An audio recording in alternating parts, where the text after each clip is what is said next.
What's up, y'all? This is going to be part two of Worthy by Jada Pinkett Smith. This is chapter two, The Blessed Child of Two Addicts. This is probably going to be two parts for this chapter. It's about 30 pages in this chapter, so I don't want to make the videos too long. All right, so as usual, let's jump into it. I appreciate y'all for coming through. The Blessed Child of Two Addicts, chapter two. When you gain the courage to go prowling within the murky memories of the past, you may choose to follow muddy footprints back to your origins. Those footprints can turn into either lotus leaves or pools of quicksand. I am standing in a spacious converted attic living area that I share with my mother at her parents' house. In this early memory, I am patiently, not my usual, waiting at Adrian's side. She's in her early 20s at the time, so I'm likely about 5 or 6 years old. I watch intently as she stands looking into the mirror, putting on her makeup to go out for the night.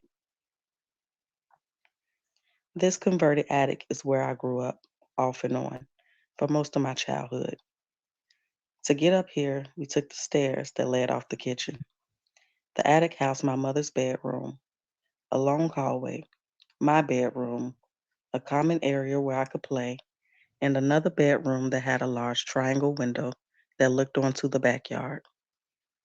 I always loved spending time in that room because it got so much sunlight, and my bedroom, though tiny, was all mine. The ceiling sloped over my bed, giving the room a cozy and warm feeling without becoming too claustrophobic. In the attic, when it's just me and my mother, it is our safe little world, attached to the bigger safe world of my grandparents' home. And watching my mother study her reflection in the mirror while putting on lipstick always intrigues me. Adrian is pretty, with the same slender features and light brown complexion as my grandfather. After applying very little makeup, she lights up. Her eyes shine a bit brighter. All she needs now are high heels and a night on the town dress. And bam, she is ready to make the scene. Of course, I have all kinds of questions. Where are you going, Mommy? This is how my mom taught me to spell that word, and I always will when I refer to her. I'm going to Gatsby's. It's a club, she mumbles through puckered lips as she fixes her lipstick. Oh, I think. Are you going with Aunt Jackie? She is Adrian's best friend and my godmother. Adrian brushes her eyelashes with mascara and answers with a smile. Yep. Where y'all going to be doing? Now, that's grown folks' business. This answer, spoken with a tinge of impatience, is classic. But since I'm always hanging out with her and her girlfriends, I'm used to being in grown folks' business. And I love kicking it with the big kids. Like an older sister, though, Adrian is quick to remind me to stay in the child's place. You know how big sisters let little sisters be part of the mix with their friends for a while, and then quickly change their minds and need the younger sibling to stay in their lane? That's me and mommy. This memory repeats in other settings. There were stretches when Adrian was able to save up enough to get us our own place to live. Those stints didn't last long. Once we were even evicted after she came up short on the rent. Whatever the situations were, we were blessed to be able to move back in with Marion and Gilbert. If there was any criticism from them, I didn't hear it. Instead, they encouraged Mommy to think about her career. My mother's fondest dream was to one day become a doctor, like her father. He approved of her interests, but encouraged Mom to embrace the nursing field instead. Grandfather felt that because she was a young mother, the rigors of medical school would prohibit her from spending quality time with me. Whenever I watched her getting ready for the night, the prospect of Adrian going out to have a good time with her friends didn't register as my mother leaving to have a fun time without me. On the contrary, her smile made me feel that the future held those possibilities for me as well. As in, oh, I can't wait until the day comes when I'm old enough to go put on makeup and go out like mommy. In years to come, these nights out took a turn. As I got older, I began to suspect that things were which were made to appear to be normal and okay, in fact, were not. Those promising moments spent watching my mother in the mirror all dressed up would fade, replaced by more complicated scenes. We both became masters at keeping up appearances. That's where the lotus leaves end and the quicksand begins. Here's what I knew as a child. I was not planned. My parents, Adrian Banfield and Rob Soul Pinkett, met in high school. After my mother became pregnant at age 17, the two were married a short time later. Their marriage lasted about a year, ending in divorce some 4 months after my birth on September 18, 1971. Adrian gave me the name Jada, which was the name her favorite actress, Jada Rowland, who starred for 2 decades on a soap, The Secret Storm. Jada's character began on the show as a teenager and aged in real time. So, in a sense, my mother had grown up with her. Even though Jada Rowland herself is white and doesn't have much in common with Adrian or me, still, you might say my mother's decision to name me after an actress could have been either prophetic or wishful thinking. In any case, I couldn't have asked for a better name that was almost exclusively mine. My middle name came about a little differently. For that, Adrian decided to pay tribute to her sister Karen, but changed the A to an O, so I could have my own special version, Corin. When I was a kid, if I was pushing the envelope or in trouble, fighting in school, acting out, I blamed my alter ego, Corin.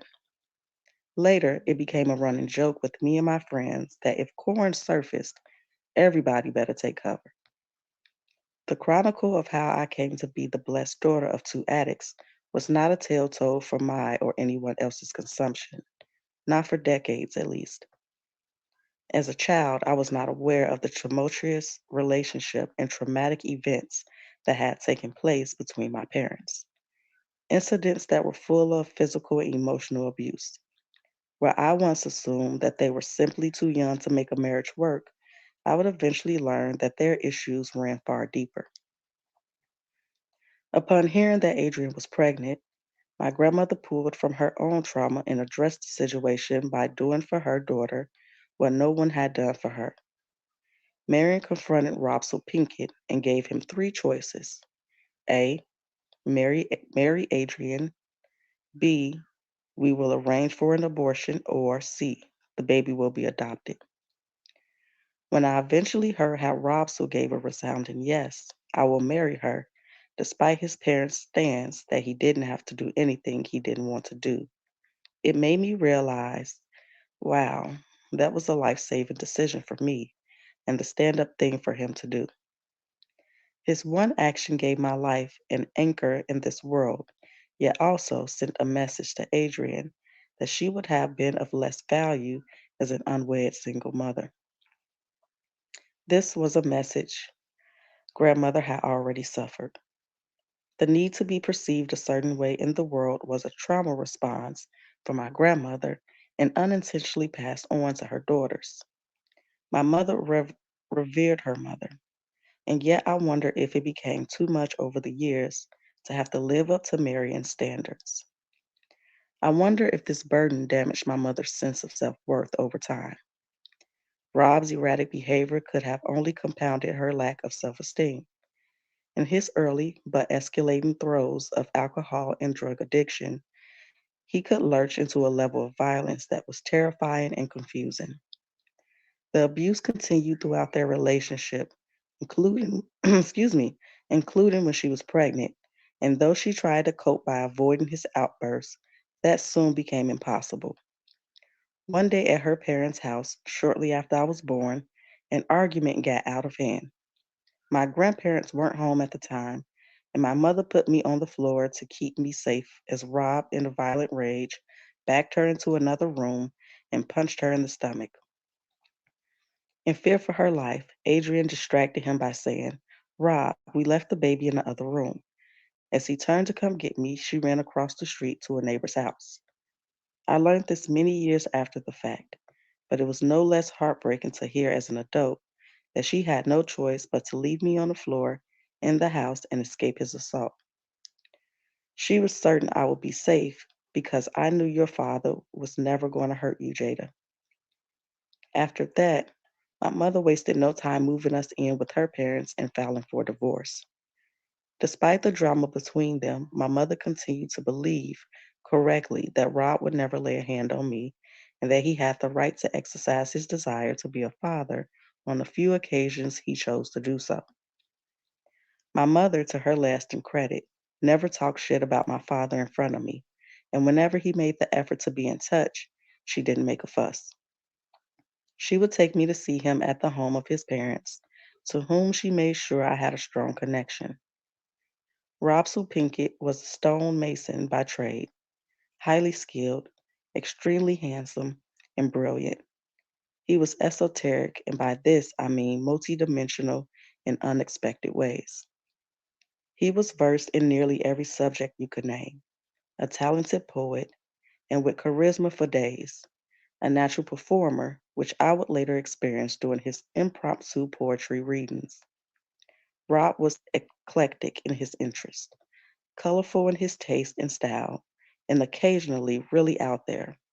For example, when I was 7 or 8, he sent me a birthday present that had everyone scratching their head. On first glance, it appeared that he had shipped me a family of brass elephants. They turned out to be brass bells made as different sized elephants. For someone like me, who later became curious about Eastern mysticism and culture, the choice wasn't so off the market. At the time, I don't know what had made Rob think that brass elephant bells would ring for a child, but that was the beauty of my father. Although I saw Rob so only in short bursts, I recognized that we had traits in common. One thing I valued early on was how he was always in search of new thought, new answers, always right on the cutting edge of something, whether it was exploring alternate realities or sacred geometry. For someone who was often under the influence of drug and alcohol, he rarely appeared to be inebriated when he was with me. In my presence, he had a zen calm about him, just a smooth cat. I do remember my father held a look of sadness in his eyes, a glimpse that he was carrying a certain weight, or that was my take on it. He also had a beautiful laugh that sounded like music and a beautiful smile that felt magnetic. I don't know what haunted Rob. I just know it was there. The one thing I never picked up on was his violent streak. But when I was about 7 or almost 8, I got a hint of it when I noticed the scar on Mommy's lower back as she was getting dressed. This scar was not red or inflamed, but more of a whitish, ghostly color. Mommy, what happened to your back? My mother didn't even turn around to answer, just continued getting dressed. Your father pushed me over a balcony when he was drunk. The statement was matter of fact, nonchalant, and she didn't go any further.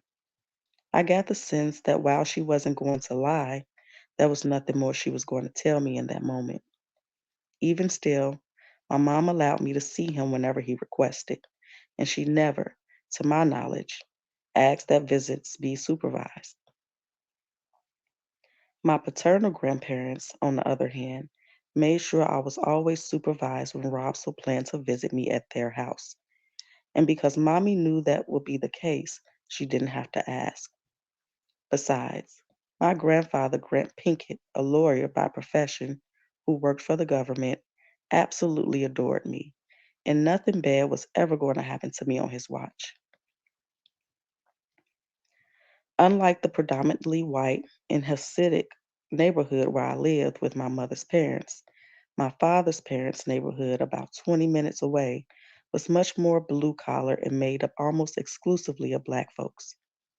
If I was at Banfields and went out of town on foot or on my bike, walking to cross country elementary school, for example, I was often the only black person on the street. The opposite was true in the neighborhood where I spent time visiting my father's parents. I loved, loved, loved the neighborhood where Shirley and Grant lived. Everything about it made me feel at home. I loved how everybody knew everyone's name, knew everybody else's kid's name, and looked out for one another. The community was family. We were all a tribe. 7 houses up from the Pinketts was the home of Mommy Brown.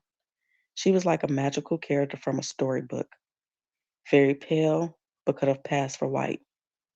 She had big black hair done in a dramatic bouffant. She always wore polyester pants, had a variety of 1970s necklaces with medallions, and wore glasses with big black frames. Mommy Bobby loved children and owned a wonderful nursery school close by, which I attended at 3 years old after Grandmother Shirley recommended it to my mother. I had my first starring role in Mommy Bobby's production of The Wizard of Oz. The best and most coveted role was, of course, the Wicked Witch of the West, and I threw myself into the part, complete with a witch costume and a face painted green. When it was time for my entrance, I ran down the aisle of a borrowed auditorium, delightedly speaking my lines at the top of my lungs. I'm the Wicked Witch of the West. I'm the Wicked Witch of the West. Adults again began to applaud for me as Mommy Bobby loudly, proudly joined in. That was it. The bug bit me young. Mommy Bobby became like a third grandmother to me. She would always say to my mother, "That child is something. Watch out, world." On the rare occasion when Shirley and I went to visit Mommy Bobby, or the two of us were out on our front porch, my grandmother became very neighborly, greeting friends and acquaintances, catching up on the talk of the day. Someone might say, "Oh, did you hear what happened with you know who?" "No, nobody told me." The person would then proceed to tell the story. The local grapevine worked like that in the Pinkett's neighborhood, especially in the summertime, my favorite time, with everyone outside on their stoop, visiting, washing cars, just kicking it. Shirley had her ways, and they were never to be questioned. After she taught me to play solitaire, I decided to test the format. Why pick up 3 cards at a time from the deck to see if you got a card you needed? It was more efficient to pick up cards one by one. Grandmother Shirley stood over me and very clearly stated, "That's not how you play that game." Hmm. If I was playing on my own, who would it hurt if I changed the rule? No, no, no, no. Shirley was real about rules, especially with games. There was one way to do everything, and it was her way. A rule was a rule. When we played Boggle, as soon as the sand went through the hourglass, it was pencils down. My grandmother Shirley was charming but biting, a walking paradox, a teacher who at one point had been a school principal. Shirley had a love of books and words that went along with the importance she placed on education. Both she and my grandfather Grant were voracious readers.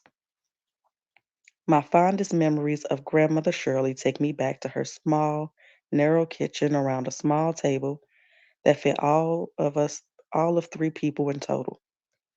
She had a tiny TV in there, which was on 24/7. She was either watching the news, her favorite game show, or any one of her preferred soap operas. I love watching Shirley talk at the TV. If it was Wheel of Fortune, she'd shout out the phrases before the contestant could. She was quick on her feet and didn't even need vowels. And she could throw down on some chicken. Whenever she baked her delicious salt and pepper chicken wings, I had the opportunity to witness my grandmother clean the meat off the bone like no other. She was not shy about cracking the bone open and sucking out the marrow. If she caught me staring, she would exaggerate the sucking sound and attack those bones as if she hadn't eaten in a whole year. I would crack up laughing. She would smile back at me. We never acknowledged the humor of it all, which made it even more cool. It was our thing. Shirley Holland Pinkett was a beautiful woman as well, with a lovely smile and a subtle magnetism. Some of my features come from Shirley, I believe, including her square jaw and the deep dimple in her chin. As she retired, Shirley became a homebody. Other than going to church and an occasional walk outside, she presided over her kitchen in her unambiguous housecoat, with her hair either in curlers all over her head or tied up in a scarf. As she got older, Shirley became more and more resistant to going out. My grandfather Grant did all the shopping for her clothes, the food, and all the necessities of the household. But the crazy part was that when Shirley did decide to leave the house, she dressed to kill in furs, fine jewelry, and a snappy, stylish ensemble. My mother used to drop me off at the curb in front of my grandparents' house when I was going there to spend a night or two.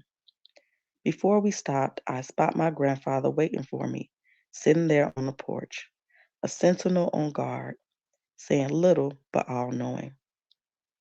Grant Pinkett was a man of even fewer words than Gilbert Banfield, but he held a love for me that was absolutely undeniable. Grandfather Grant was probably as invested in my well being as Marion Banfield. The funny thing is that at school functions, where parents are supposed to come, it will often be my father's father and my mother's mother showing up for me. Maybe Grant could see that his son wasn't able to be the father figure that I needed, and so he stepped up in his son's place. One December day when I was 6 years old and visiting, Grandfather Pinkett mentioned, "Christmas is coming. Is there something you want?" "Yes," was my answer. "I want the baby alive doll, but I want her to be black." My mother didn't allow me to have white dolls. The baby alive baby doll was the it present that year. There was nothing I wanted more. Grandfather Pinkett upped the ante. "Come on, let's go find your doll." All had to do was smile. He scooped me up, we jumped in a car, and we scoured the city of Baltimore looking for this much in demand toy. Everywhere was sold out. We went home empty handed that day, sadly, but he was resolute. Somehow he located that doll and surprised me with her on Christmas. Grandfather Pinkett always went the extra mile. He took me with him to do the grocery shopping and on errands. Whenever I was with my grandfather, I could feel how much he liked my presence and that I was never a nuisance or a burden. And the way he conveyed that love for me was to capture every moment in photographs. He took photos of me everywhere, which became lasting proof of a part of my childhood that was innately joyful and full of love. The Pinkett's home was a typical working class multi level row house with the usual first floor and a second story, plus a bonus floor on the basement level that my grandparents eventually turned into a separate living area. Whenever Rob was allowed to be around, the basement was where he slept. I have only vague memories of visiting with my father in my early years. One instance that stands out vividly was at a point when he was deep in his addiction and he came by but was not allowed in the house. Drunk, high, probably both, he banged on the front door begging, "Ma, let me in. I'm hungry. I need a place to stay." From the kitchen where I sat at the table, I could see Shirley in the entryway calling through the front door. "Rob, you gotta get yourself together. You know you can't stay here." He pleaded with her. I could feel his desperation even if I couldn't make out all his words. She pressed against the door, and the two continued to go back and forth, an exchange that seemed to soften her. She returned to the kitchen and took food from the fridge, placed some of it in a sandwich bag, and then went back to the front door. I watched as she opened the door barely enough to drop a paper bag on the porch. Then she shut it and returned to her seat in the kitchen table, muttering, "Well, at least he'll have something to eat." Then she looked down at her game of solitaire and picked up where she had left off. As an adult, especially after having children of my own, I meet this memory on the road as a stranger. The pain that Shirley tried to hide couldn't be ignored, and she'd done the only thing she could by leaving food on the porch for her drug addicted son, my father, whom she could not allow in the house. Shirley, knowing his violence and his condition, could be seen in the Buddhist parable of the armless mother who watches her son fall into the perilous, tumultuous, churning currents of life with no way to save him. Every mother's child in trouble lives through Rob, and every powerless woman who would die for her beloved son or daughter has to surrender to forces far beyond her control. My father and his mother had an excruciatingly unbreakable bond. My father, at his core, was a mama's boy. He would tell me later that there was no one he loved more, but their dynamic was complicated. Shirley coped with her son's addiction through faith and prayer. She was convinced that Jesus would take care of her son and eventually he would be saved. She believed what she believed and had a deep love for Jesus that held her through the dark passages. She had another son, my Uncle Stephen, her baby boy, who was brilliant and who, for the majority of his younger years, avoided the traps that had ensnared my father. I never knew what trauma Shirley had survived. If I asked too many questions, she deflected. Sometimes Shirley could be mean and gave no grace for my curiosity. One or two beers, and she was not on me for looking where I should not have been. Don't go looking through drawers without permission. This is not your house. It was in these moments that I could sense Shirley had a story. My guess is that something in her childhood had made her feel unloved and uncared for. She and I had a complicated relationship, just as she had with her son, but I loved her. As time went on, it became evident she had a complicated relationship with herself. My grandmother believed that although my father's drinking and substance abuse was a problem, her heavy drinking wasn't. Shirley was a binge drinker, but she didn't see that as being an alcoholic. She made this clear at an AA meeting that the family attended to celebrate Rob's first anniversary of sobriety, which took place when I was in my teens. Rob went to both AA and NA in those days. When it was time for Shirley to say some words at the podium about Rob's recovery, the first thing she said was, "I don't know how Rob became an alcoholic." Mommy and I immediately looked at each other in disbelief. I think Grandmother Shirley really believed she wasn't an alcoholic because, as far as I could see, she drank only on Friday evenings and on Saturday, never on Sunday, because that was the Lord's Day. Shirley was old school in her definition of alcoholism. Alcoholism. You drink every day, can't hold a job, and can't take care of your family. This definition kept her in denial. Functioning alcoholic wasn't a term familiar to her, but that's what she was. Shirley could be extra huggy and kissy when she drank, or, in episodes that were more frightening, she'd go on long rants all by herself down in the kitchen, and I hear her shouting at an unknown antagonist for hours. Who is she talking to? Why is she so upset? I would quietly ask myself. Then there were times when she would be caught up in raucous laughter, fully entertaining herself alone. In those times, I would hide behind a closed door, upstairs in an extra bedroom where Shirley kept shoes and costume jewelry. I distracted myself by playing dress up. Downstairs, Shirley's volume kept raising as she ranted, becoming more and more slurry and more frightening. There were occasions when Grant felt compelled to step in and put his foot down if Shirley was really out of hand. He would resolutely tell her, "That's enough," or "Shirley, just be quiet." And then Grandfather Grant would return to his chair on the porch and continue reading his book. He spent many, many hours on that porch. If he wasn't there, he and I were out running errands. Somehow he always found a way to be gone. In most cases, I was with him. A child can feel tension between adults, can become hyper aware of matters she doesn't understand when the matter involves a lack of control or safety. Without full understanding, the child can feel alone, stuck on their own emotional island. I know that feeling well. As I grew up, I spent weekends at the Pinketts, trapped upstairs. Shirley's binges began to coincide with the growing sense of isolation I felt at home with Adrian. At this time, my mother's drug use was not as apparent as Rob's, although it was there. All I knew was that there was a lot going on behind closed doors. My mother was young, and like any young person, she wanted to hang out and kick it with her friends or boyfriends.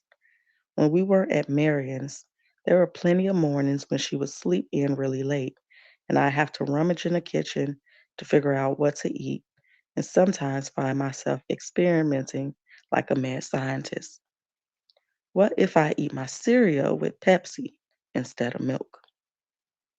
I also had a lot of time on my hands.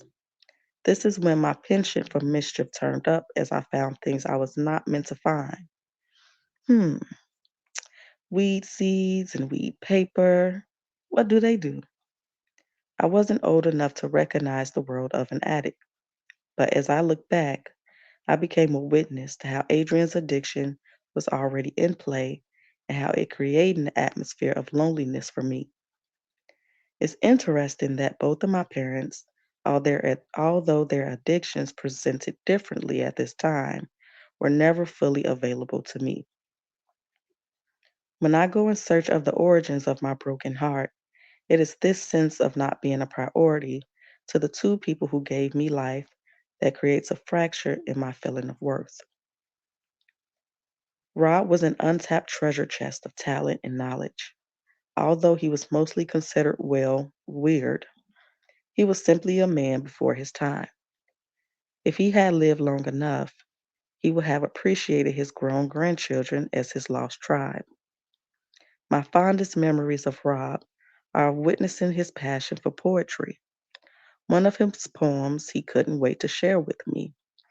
It's called Nobody Gets Out of Life Alive. He announced during one of our visits. His delivery was dramatic as he dove in. Nobody gets out of life alive. You can hold on to those world possessions, those things you earn each day, and know the reason you do your due. But know what folks will say. They'll say, nowhere was a good one, and mean it from their hearts, no jive. But nobody gets out of life alive. Now you can tell me what you think I mean. I know the score of the game. Make a million and go in bed, the end will be the same. But some of us will not listen, and others will say I lie. But nobody gets out of life alive. I'm going to end it there, you guys, and I will do a part two for chapter two, most likely tomorrow. I appreciate y'all for hanging out. Make sure y'all hit that like button. And if you want to hear the rest of the book, make sure you subscribe. Enjoy y'all day. Later.